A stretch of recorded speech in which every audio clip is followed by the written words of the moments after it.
तो चलिए बच्चों, आपका एनसीईआरटी का चैप्टर मोशन इन प्लेन। अब इसमें आपने वेक्टर्स तो देख ही लिया, मैंने पढ़ा दिया आपको। अब बच्चों अपन को पढ़ना चाहिए प्रोजेक्टाइल मोशन, राइट। अब ये प्रोजेक्टाइल मोशन क्या है?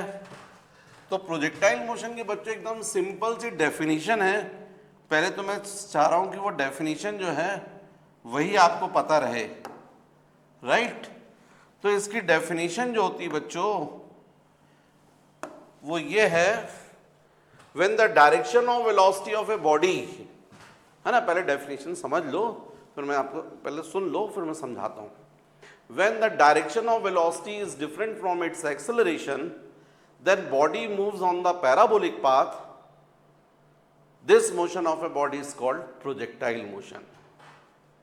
अब जब मैंने ये डेफिनेशन दी कि भाई बॉडी की वेलोसिटी का डायरेक्शन उसके एक्सेलरेशन के डायरेक्शन से डिफरेंट होता है, तब बॉडी पैराबोलिक पाथ पर मूव करती है और उसको बोलते हैं प्रोजेक्टाइल मोशन। अब आपके दिमाग में एक और बात आ रही है, सर ये पैराबोलिक पाथ ये क्या होता है? अरे बच्चों, ये है स्ट्रेट पाथ।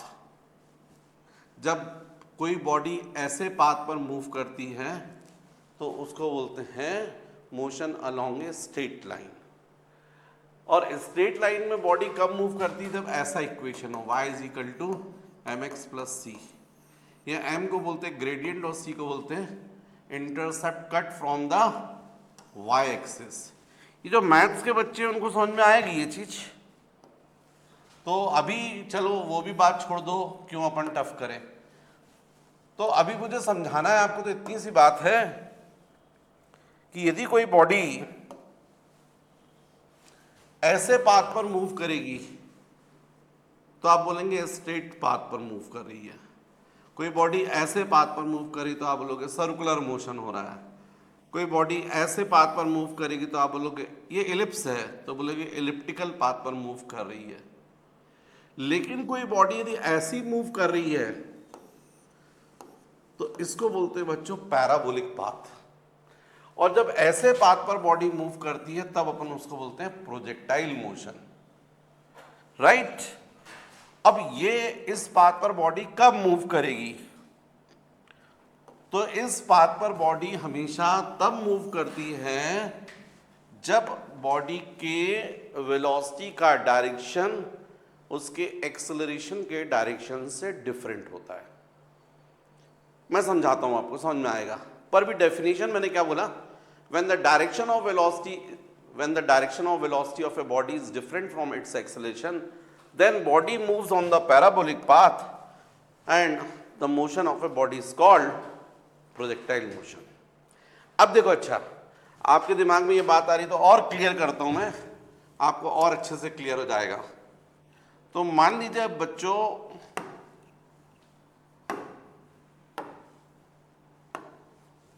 मान लीजिए यहां पर कोई टावर है और इस टावर के आप टॉप पर यहां पर खड़े हैं और आपके पास में कोई बहुत सारी बॉल्स है। यदि इस बॉल को आप डायरेक्ट वर्टिकली डाउनवर्ड थ्रो करोगे तो आप सब जानते हैं ये बॉल बिल्कुल स्ट्रेट पाथ पर ऐसा आएगी, स्ट्रेट पाथ पर आएगी।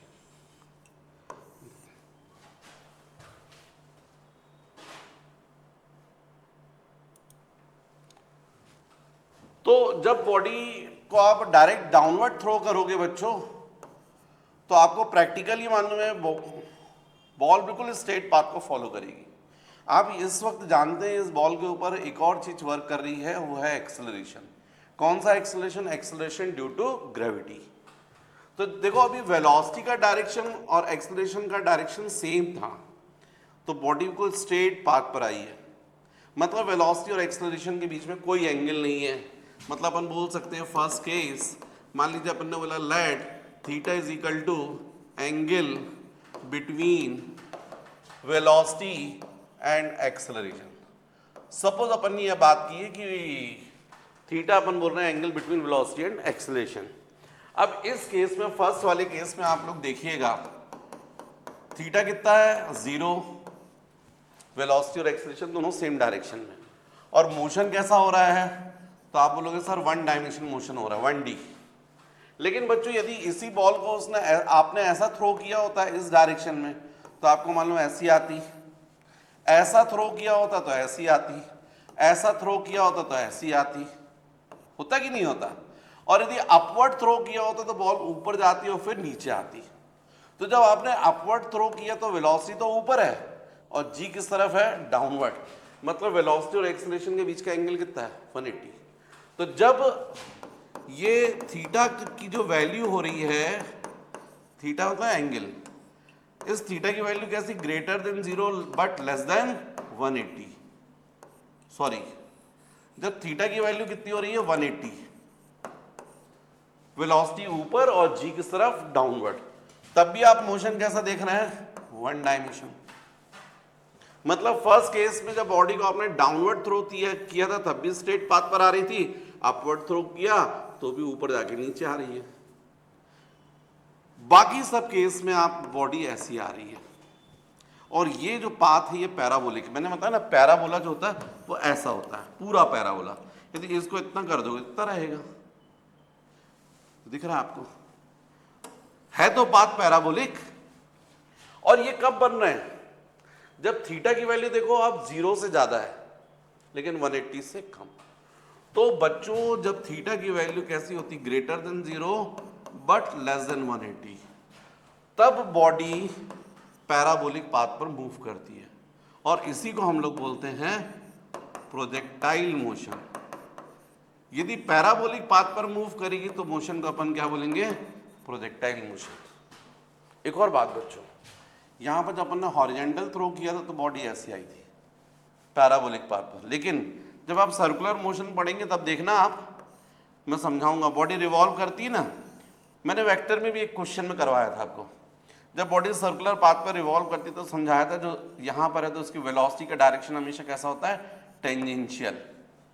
और जब बॉडी सर्कुलर पाथ पर रिवॉल्व करती तो उस पर एक एक्सेलरेशन भी वर्क करता है, वो होता है टुवर्ड सेंटर, उसको बोलते हैं अपन सेंट्रीपिटल एक्सेलरेशन। अब ये तो रेडियस हो गई और ये टेंजेंट हो गया, रेडियस और टेंजेंट परपेंडिकुलर होते हैं, इसका मतलब वेलोसिटी और एक्सेलरेशन के बीच का एंगल कितना हो गया, 90। जब ये 90 है तो बॉडी किस में, सर्कुलर पाथ पर मूव कर रही है। इसका मतलब ये हुआ कि यदि वेलोसिटी और एक्सेलरेशन के बीच का एंगल 90 हो तो मोशन कैसा होगा, इस वाले केस में दिख रहा प्रोजेक्टाइल और इस वाले केस में सर्कुलर। मतलब हम लोग बोल सकते हैं जब थीटा 90 होगा तो मोशन कैसा होगा, प्रोजेक्टाइल हो सकता है या मे बी सर्कुलर। तो मेरे ख्याल से आपको ये कॉन्सेप्ट्स क्लियर हो गए किस कंडीशन में हम प्रोजेक्टाइल मोशन बोलते हैं। प्रोजेक्टाइल मोशन कब होगा, जब वेलोसिटी का डायरेक्शन एक्सेलरेशन के डायरेक्शन से डिफरेंट होगा, तब बॉडी पैराबोलिक पाथ पर मूव करेगी और उसको हम बोलेंगे प्रोजेक्टाइल मोशन। तो सिंपल बच्चों इसकी डेफिनेशन ही ये बनती है, when the direction of velocity of a body is different from its acceleration, then body moves on the parabolic path and this motion of a body is called projectile motion। अब होता ये है बच्चों, exam में भी आप लोग यदि प्रोजेक्टाइल मोशन आ रहा है तो आप लोग क्वेश्चन बनता है, कैसा वो क्वेश्चन बनता है, इस तरीके से कि if the body projected horizontally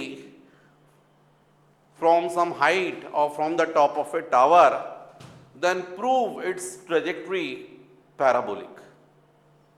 trajectory का मतलब होता है पाथ, मतलब हमको प्रूव करना पड़ेगा कि यदि किसी बॉडी को किसी हाइट से अपन थ्रो करें हॉरिजॉन्टल डायरेक्शन में तो प्रूफ कीजिए उसका पाथ कैसा होगा, पैराबोलिक। ऐसा क्वेश्चन आता है। मतलब अपन को अब देखना है नेक्स्ट बच्चों हम लोग को देखना है ट्रेजेक्ट्री, या फिर अपन बोल सकते हैं इसी हेडिंग को हम लोग बोल सकते हैं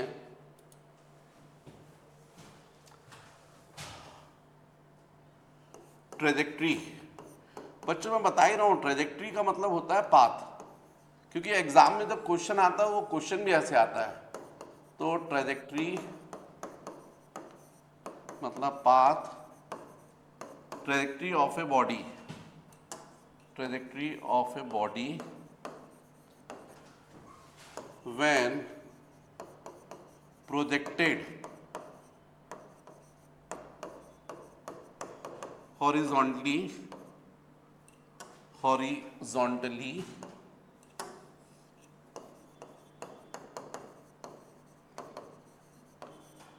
from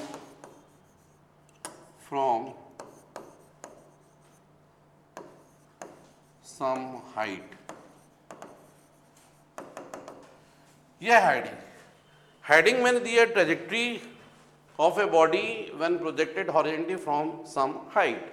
पर एग्जाम में आपको क्वेश्चन ऐसा आता है, if the body projected horizontally from the top of a tower then prove its path या ट्रेजेक्ट्री पैराबोलिक, ऐसा करके क्वेश्चन आता है। तो बच्चों इसके लिए थोड़ा सा इसको अपन और वो कर देते हैं, जगह बना लेते हैं ये। तो देखिए आप इसमें एक काम कीजिए कि ये मान लीजिए टावर है, ठीक है, और इस टावर से ये टावर, और टावर की जो हाइट है बच्चों वो मान लीजिए आप h, और यहां से आप किसी बॉडी को प्रोजेक्ट कर रहे हैं हॉरिजॉन्टली इस डायरेक्शन में, ux is equal two of u, A point से। आपको मालूम है बॉडी ऐसी आएगी, ये प्रैक्टिकली आप लोग जानते हैं, ए से आकर वो यहाँ पर हिट करेगी मान लीजिए बी पर, कितने टाइम में, मान लीजिए टी टाइम में, कितने डिस्टेंस पर, सपोज x, ठीक है, और ये हाइट है h। जब आपने हॉरिजॉन्टल डायरेक्शन में थ्रो किया है तो वर्टिकली डाउनवर्ड डायरेक्शन में मैं आपसे पूछूंगा इनिशियल वेलोसिटी कितनी है, तो आप तो जीरो ही बोलोगे। अब आपको मालूम बॉडी ए से बी पर आई है, टी टाइम लगा है, तो इतने टाइम में बॉडी ने हॉरिजॉन्टल डिस्टेंस कितना ट्रेवल किया x, और सेम टाइम में वर्टिकल डिस्टेंस कितना ट्रेवल किया h। मतलब अब यहाँ पर आप दोनों मोशन हो रहे हैं, x एक्सिस के डायरेक्शन में भी और y एक्सिस में, और आपको मालूम है x और y एक्सिस से क्या बनता है, प्लेन। इसका मतलब मोशन किस में हो रहा है, इन प्लेन, इसलिए चैप्टर इसमें, मतलब प्रोजेक्टाइल मोशन क्या होना चाहिए, मोशन इन प्लेन, है ना। अब इसको कैलकुलेशन अपन कैसे करेंगे, कैसे अपन इसको करते हैं, देखो बच्चों इसके प्रूफ कैसे करते हैं। तो प्रूफ करने के लिए आप क्या करो, इसको आप ऐसा ले लो, मोशन अलोंग एक्स एक्सिस, पहले इसके लिए कैलकुलेशन करो। तो आपको मालूम टी टाइम में इसने x डिस्टेंस ट्रेवल किया स्ट्रेट लाइन में, और स्ट्रेट लाइन के लिए इक्वेशन आप क्या यूज करते हैं, s is equal to u t plus half a t square. What is s, distance travelled along x axis, what is u, initial velocity along x axis, what is a, acceleration along x axis, and t time. तो x axis के direction में तो आपको बोले t time में कितना distance travel होगा, x, ux की जगह कितना जाएगा u, टाइम की जगह t half, acceleration 0 t square. क्योंकि आपको मालूम है जो भी एक्सेलरेशन वर्क कर रहा है वो केवल किस तरफ वर्क कर रहा है, डाउनवर्ड, वर्टिकली डाउनवर्ड, जिसको आप जी बोलते हैं। हॉरिजॉन्टल डायरेक्शन में तो कोई एक्सेलरेशन है नहीं, तो इसलिए आप यहाँ पर 0 रख दो। तो बच्चों x इज इक्वल टू क्या हो गया, ut, मतलब t इज इक्वल टू क्या हो गया, x बाई यू, ये आ गया। फिर नेक्स्ट आप लो motion along y axis, motion along y axis vertically downward. फिर से इक्वेशन सेम यूज करो, स्ट्रेट पाथ पर है तो यूज कर सकते हो, s is equal to u t plus half a t square. अब डेफिनेटली डाउनवर्ड है तो एस वाई ले लोगे, यहाँ यू वाई ले लोगे, और यहाँ पर ए वाई। अब आपको क्लियर है टी टाइम में वाई एक्सिस के डायरेक्शन में उसने कितना डिस्टेंस ट्रेवल किया है, एच, भले वो यहाँ से यहाँ आया है, इतने टाइम में हॉरिजॉन्टल डिस्टेंस एक्स और सेम टाइम में वर्टिकल डिस्टेंस एच, यहाँ पर एच आ जाएगा। इनिशियल वेलोसिटी कितनी ले लोगे, 0 हाफ, इस डायरेक्शन में एक्सेलरेशन कितना दिख रहा है, g, तो g जाएगा। और t की वैल्यू तो आप निकाल ही चुके हो, यहां से यहां सब्स्टिट्यूट कर सकते हो, x/u²। तो बच्चों आपको इक्वेशन मिला है h = half g upon u² into x², right. ये जो इक्वेशन मिला है ना बच्चों, यहां पर मैं चाहता तो h की जगह y लिख देता। तो ये जो इक्वेशन दिख रहा है आपको, इक्वेशन 1, क्या होता है बच्चों, मैथ्स में एक ये स्ट्रेट लाइन है, इसका इक्वेशन लिखा जाता है y = mx + c। यहां पर m का मतलब होता है tan थीटा और थीटा का मतलब होता है ये वाला एंगल। ये जो लाइन है ना x एक्सिस से जो एंगल बना रही वो, तो यदि थीटा की वैल्यू पता हो तो आप tan थीटा निकाल लोगे, tan थीटा आ जाएगा तो m आ जाएगा, m की वैल्यू यहाँ रख सकते हो। और c जो है वो इसके साथ जो इंटरसेक्ट कट हुआ, मतलब यदि ये इक्वेशन ऐसा लिखा जाए y = 2x + 3, suppose y = 2x + 3। अब इसमें यदि आप ऐसा इक्वेशन आया y = 2x + 3, अब इसमें आप x की डिफरेंट वैल्यू ले लो, 0, 1, 2, 3, 4, और इस इक्वेशन की हेल्प लेकर y की वैल्यू फाइंड करो। जैसे 0 रख दोगे तो y = 3 आ जाएगा, 1 रख दोगे तो 5 आ जाएगा, 2 रख दोगे तो 2, 2, 4, 7 आ जाएगा। इस तरीके से वैल्यूज मिलेंगी। और बच्चों जब इसको आप यहाँ पर ग्राफ पर ड्रॉ करोगे ना, जैसे 0 है तो 3 है, जब x की वैल्यू 0 तो y की वैल्यू 1, 2, 3 ये, जब 1 है तो y की वैल्यू 5, 2 है तो 7, 3 है तो न्यू वैल्यू। इन सब पॉइंट्स को ज्वाइन करोगे तो ऐसी लाइन बन जाएगी। मतलब ये किसका इक्वेशन है, स्ट्रेट लाइन का। ऐसे ही यदि अपन ये सर्किल है तो यदि x² + y² हम लिखते हैं 3², तो एक सर्किल का इक्वेशन ही है। इसमें आप ऐसा करोगे ना, y² = 3² - x², y = ±√3 मतलब 9 - x²। अब बच्चों इसमें जब x की डिफरेंट वैल्यू रखोगे तो y की डिफरेंट वैल्यू मिलेगी, तो प्लस वैल्यू भी मिलेगी y की और माइनस भी। ऐसे जब x की नेगेटिव वैल्यू रखोगे तब भी मिलेगी, y की पॉजिटिव वैल्यू भी मिलेगी और नेगेटिव। इससे जो ग्राफ बनेगा वह ऐसा बनेगा। तो इसलिए ये इक्वेशन किसका माना जाता है, सर्किल का इक्वेशन माना जाता है। ऐसे सर्किल का जिसका सेंटर कहां पर, ओरिजिन पर, और जिसका रेडियस लिया जाता है 3। ऐसे ही ये जो इक्वेशन है,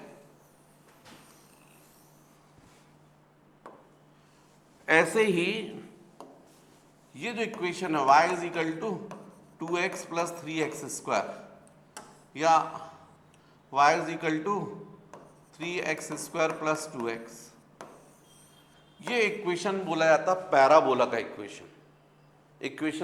इसमें आप x की डिफरेंट वैल्यू रखोगे, y की डिफरेंट वैल्यू मिलेगी, और जब ग्राफ प्लॉट करोगे तो आपको ग्राफ ऐसा दिखेगा, ऐसा आ जाएगा पैराबोला। यदि मान लीजिए यहां पर ये नहीं है तब भी ये पैराबोला का इक्वेशन है, लेकिन अब थोड़ा कम बनेगा, राइट। तो बच्चों ये जब इक्वेशन में बता रहा हूं ना, इसको ऐसा लिखते हैं y = ax² + bx, ये पैराबोला का इक्वेशन है। और आपने जो इक्वेशन डिराइव किया है इसको गौर से देखो तो हाफ मतलब कोई कांस्टेंट वैल्यू, g कितना हो गया, 9.81।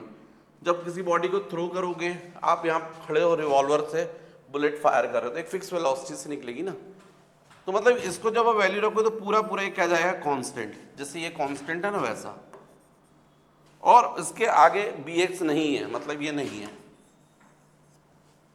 मतलब जो हमने इक्वेशन डिराइव किया वो इससे मैच कर रहा है। और ये पैराबोला का इक्वेशन है, पूरा पैराबोला नहीं है पर है half parabola.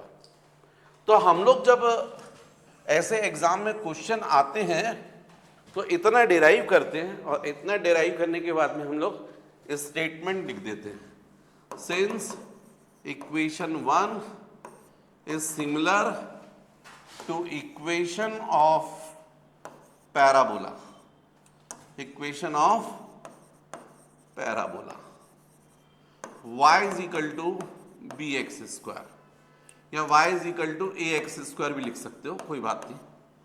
Since equation 1 is similar to equation of parabola y is equal to ax square, therefore the trajectory of a body when projected horizontally from height of tower should be parabolic. ऐसा statement लिख देते हैं. Since equation 1 is similar to equation of parabola, y is equal to ax square, thus the trajectory of a body which is projected horizontally from height of tower should be parabolic. मतलब यदि ये equation चूंकि 1 similar है equation of parabola से, इसका मतलब proof हो रहा है कि यदि किसी बॉडी को किसी टावर की हाइट से आप थ्रो करोगे हॉरिजेंटली तो उसका जो पाथ है, ट्रेजेक्ट्री मतलब पाथ, कैसा होगा? पैराबोलिक. इस तरीके से अपन कर देते क्वेश्चन को, राइट. नेक्स्ट बच्चों, trajectory of a body when projected from ground by some an angle, by some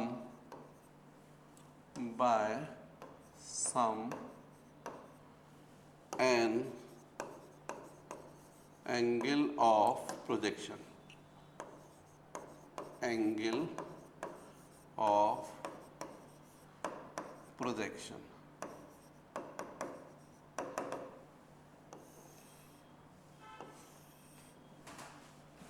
तो बच्चों ये भी एग्जाम में, ज्यादातर एग्जाम में यही आता है. फर्स्ट वाला तो इंपॉर्टेंट था लेकिन ये ज्यादा इंपॉर्टेंट है.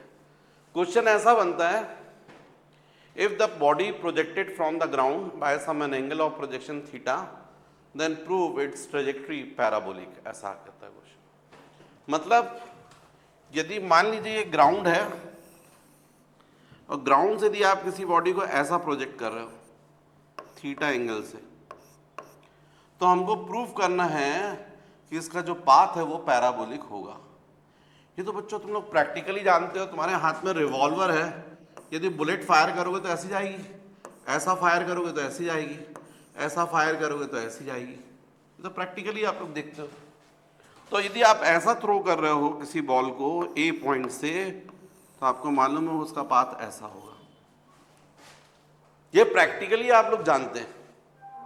पैराबोलिक पाथ पर मूव करेगी. तो क्यों करेगी? इसलिए करेगी क्योंकि बॉडी के वेलोसिटी का डायरेक्शन उसके एक्सेलरेशन के डायरेक्शन से डिफरेंट है. आपने देखो वेलोसिटी इस तरफ दी और बॉडी के ऊपर एक्सेलरेशन जो वर्क कर रहा है वो कौन सा कर रहा है? Acceleration due to gravity. और वो किस तरफ वर्क कर रहा है? डाउनवर्ड. मतलब वेलोसिटी का डायरेक्शन एक्सेलरेशन के डायरेक्शन से डिफरेंट है, इसलिए बॉडी पैराबोलिक पाथ को फॉलो कर रही है. तो बच्चों अब मान लीजिए जब ये ऐसा मोशन कर रही है तो किसी वक्त ये यहां पर है पी पॉइंट पर, और मान लीजिए इसके कोऑर्डिनेट्स हैं एक्स वाई. भाई यहां से आप परपेंडिकुलर ड्रॉ करोगे तो ये हो जाएगा आपका एक्स और ये हाइट हो जाएगी वाई. बॉडी ए से पी तक पहुंची है, यहां से आपने परपेंडिकुलर ड्रॉ किया, इसको नेम दे दीजिए पी एम. तो यहां से ए से पी तक पहुंचने मान लीजिए उसको टी टाइम लगा. इतने टाइम में उसने हॉरिजॉन्टल डिस्टेंस कितना ट्रेवल किया? एक्स. और सेम टाइम में वर्टिकल डिस्टेंस कितना ट्रेवल किया? वाई. यदि एक्स और वाई में आप रिलेशन निकाल लेंगे तो वही तो एक्चुअल में ट्रेजेक्ट्री हो जाएगी, इक्वेशन हो जाएगा. पर बच्चों मैंने वेक्टर पढ़ाया था आपको, तब भी आपको समझाया था कि बहुत इंपॉर्टेंट कॉन्सेप्ट है, बहुत सारी जगह आपको लगेगा, इस कॉन्सेप्ट के बिना आप नहीं होंगे। जैसे ये वेलोसिटी u है, ये एंगल थीटा है, यदि मैं आपसे पूछूं बताओ ये वाला कंपोनेंट कितना होगा, मैंने समझाया था वेक्टर्स में। यदि आपको समझना है तो वेक्टर वाले लेक्चर्स देखिएगा।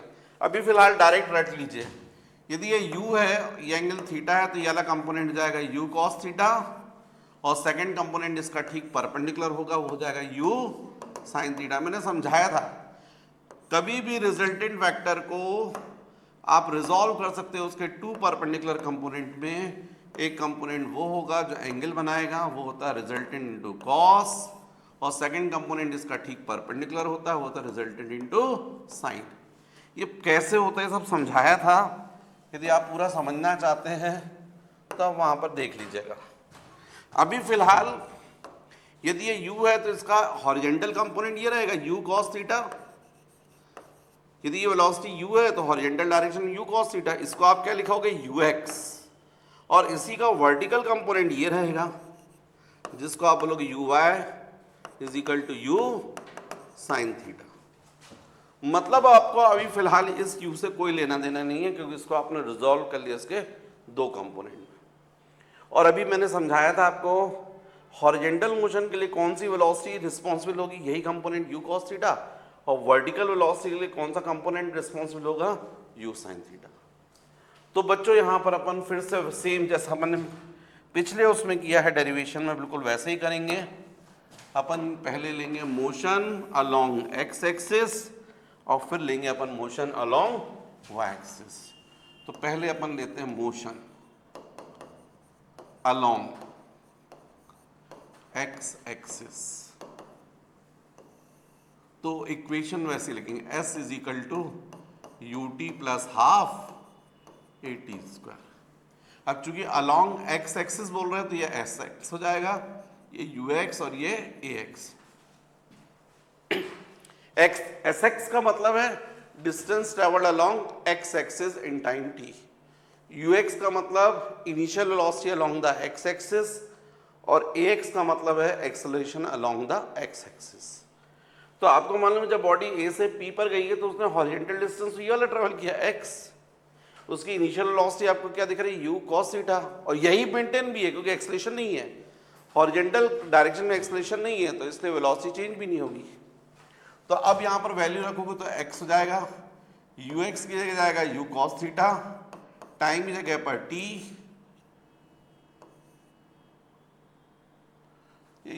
u cos theta into t plus half a x की वैल्यू 0 इंटू टी स्क्वायर।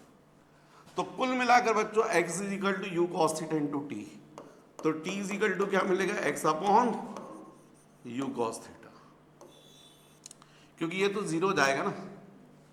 फिर मोशन अलोंग y एक्सिस, तो ऐसे ही s is equal to u t plus half a t square, पर हो जाएगा एस वाई यू वाई और ये ए वाई। अब टी टाइम में उसने कितना डिस्टेंस ट्रेवल किया y, तो एस वाई की जगह पर हो जाएगा y, और इस डायरेक्शन में initial velocity u sine theta, तो यू वाई की जगह जाएगा u साइन थीटा, टाइम की जगह t plus half acceleration minus g into t square. देखो बच्चों मोशन आप किस तरफ ले रहे हैं अपवर्ड, इनिशियल वेलोसिटी किस तरफ है अपवर्ड, मतलब मोशन के डायरेक्शन में, इसलिए यदि ये प्लस है तो ये भी प्लस होगा। लेकिन जी किस तरफ वर्क कर रहा है डाउनवर्ड, मोशन के अपोजिट, इसलिए हमने क्या लिया नेगेटिव।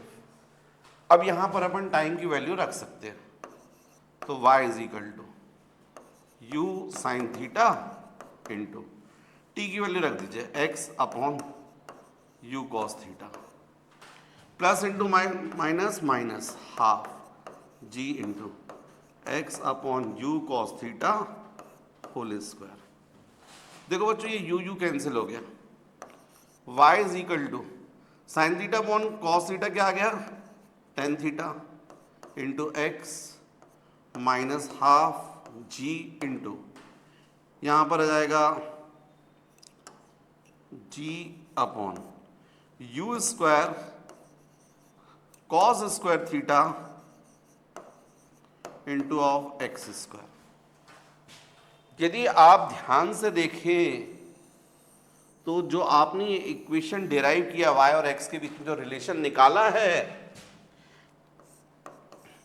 ये रिलेशन बिल्कुल सेम है इक्वेशन ऑफ पैराबोला से। Since equation of parabola y is equal to a x minus b x, plus भी होता है माइनस भी होता है, उससे मैच कर रहा है ये इक्वेशन। यहाँ पर a का मतलब हो गया टेन थीटा, जैसे ये कांस्टेंट है a और b, तो यहाँ पर टेन थीटा। भाई आपके पास में रिवॉल्वर है, आप बुलेट फायर कर रही है 30 डिग्री एंगल से, मतलब फिक्स से ना, और बुलेट जो निकलेगी वो भी एक फिक्स वेलोसिटी से निकलेगी, मान लीजिए 10 मीटर पर सेकेंड से, मतलब थीटा भी आपका फिक्स है और u भी फिक्स है। तो यहाँ पर टेन थीटा कांस्टेंट हो जाएगा वैल्यू रखोगे तो, और केवल बदलेगा x और y। जैसे जैसे बॉडी या आगे जाएगी, जैसे यहां से यहां पर आई तो देखो x इतना है और y इतना है, जब यहां पर आई तो देखो x बदल गया, साथ में y भी बदल गया, x चेंज हो रहा है और y भी चेंज हो रहा है। तो जो चेंज होगा वो x और y, लेकिन थीटा और u की वैल्यू फिक्स है और g की वैल्यू भी, तो ये पूरा कांस्टेंट है। मतलब इक्वेशन 1 जो है बिल्कुल सेम है इक्वेशन ऑफ पैराबोला के। इसका मतलब है इतना करने के बाद हम लोग स्टेटमेंट लिख देते हैं, thus by 1 and 2